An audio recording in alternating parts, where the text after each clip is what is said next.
एक बार एक लड़का बाइक पे बहुत सारे अंडे रख के लेके जा रहा होता है, लेकिन अचानक से उसकी बाइक फिसल जाती है और उसके सारे के सारे अंडे फूट जाते हैं। आसपास के लोग तब इकट्ठा होकर उसे टोंट करना शुरू कर देते हैं कि तुझे दिखाई नहीं देता है क्या, तुझे ढंग से बाइक नहीं चलानी आती है क्या।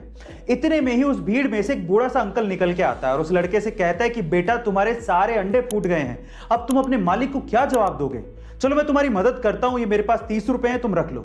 उस बूढ़े अंकल को देखकर आसपास के बाकी लोग भी उस लड़के की मदद करने को आगे आते हैं और थोड़ा थोड़ा पैसा देते हैं। इतने में उसके पास अंडे जितने फूटे थे उतने पैसे इकट्ठे हो जाते हैं और वो बाइक पे तब जाने वाला होता है। इतने में ही पीछे से कुछ लोग उसको बोलते हैं कि तुम बहुत लकी हो, अगर वो बूढ़ा अंकल ना होता तो तुम्हारा आज क्या होता। तो फिर वो लड़का जो कहता है वो आप लोगों को सुनना चाहिए। वो लड़का कहता है कि वो बूढ़ा अंकल ही मेरा मालिक था।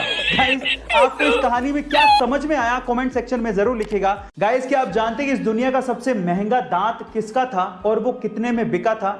चलिए मैं आपको बताता हूं। इस दुनिया का सबसे महंगा दांत बिका था सर आइजैक न्यूटन का, जिसे सन 1816 में लगभग $3633 में बेचा गया था। और अगर आज की महंगाई के हिसाब से उसको इवैल्यूएट किया जाए तो वो लगभग $36,000 के करीब था, जो कि इंडियन रुपीस में 25 लाख रुपए बैठता है। गाइस, यानी कि एक दांत की कीमत 25 लाख रुपए। पर सवाल यह है कि आइजैक न्यूटन सर के दांत का उन्होंने किया क्या। खैर, ये अमेजिंग फैक्ट जान के आपको कैसा लगा चैट सेक्शन में जरूर लिखिएगा। चलिए गाइस, एक सिंपल सा सवाल पूछता हूं। मेरा सवाल यह है कि टेलीफोन का आविष्कार किसने किया था? जरा गेस करिए।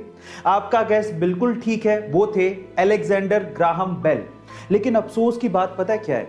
अफसोस की बात यह है कि जिस टेलीफोन का आविष्कार ग्राहम बेल ने किया था उसका उपयोग वो अपने ही घर पे अपनी मां से और अपनी पत्नी से बात करने के लिए नहीं कर सकते थे। क्या उसके पीछे का रीजन जानते हैं? उसके पीछे का रीजन ये है कि उनकी मां और उनकी पत्नी दोनों डेफ यानी कि बहरी थी, वो सुन नहीं सकती थी।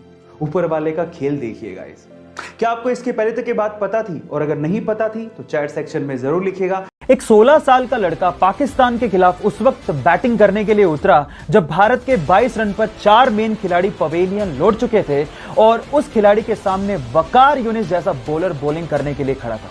अचानक से वकार यूनिस का एक बाउंसर उसके नाक पे लगा, वो सीधे नीचे गिरा और उसके नाक से भयंकर खून बहने लगा। फिजियोथेरेपिस्ट ने कहा कि तुम वापस चलो, रिटायर हर्ट हो जाओ, लेकिन उस खिलाड़ी ने कहा मैं खेलेगा।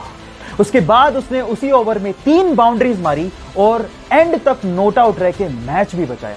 खिलाड़ियों ने उसका हौसला देखकर कहा कि भले ही इसका कद छोटा है लेकिन भविष्य में नाम बहुत बड़ा करेगा। जी हां, उसका नाम है सचिन रमेश तेंदुलकर। जिंदगी की भाग दौड़ में हम लोग इतना खो गए हैं कि हम लोग जिंदगी जीना तक भूल गए हैं। अगर आप लोग भी ऐसा कर रहे हैं तो एक छोटी सी स्टोरी बड़े ध्यान से सुनिएगा।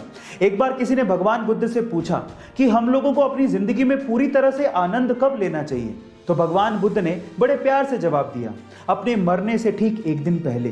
तो फिर उस व्यक्ति ने कहा कि हमारी मृत्यु तो निश्चित ही नहीं है, हम लोग कब मरेंगे हमें क्या पता। तो भगवान बुद्ध ने बड़े मुस्कुराते हुए कहा कि यही तो मैं कह रहा हूं। इसीलिए अपनी जिंदगी के हर एक दिन को अपना आखिरी दिन मानते हुए जीने का आनंद लेना चाहिए। गाइस, आपको ये सुन के कैसा लगा चैट सेक्शन में जरूर लिखिएगा और ऐसे अमेजिंग वीडियोस के लिए यूट्यूब पे हमारे चैनल को सब्सक्राइब कर लीजिएगा और अगर आप इंस्टाग्राम पे देख रहे हैं तो मुझे फॉलो करना मत भूलिएगा। मिलते हैं अगली वीडियो में।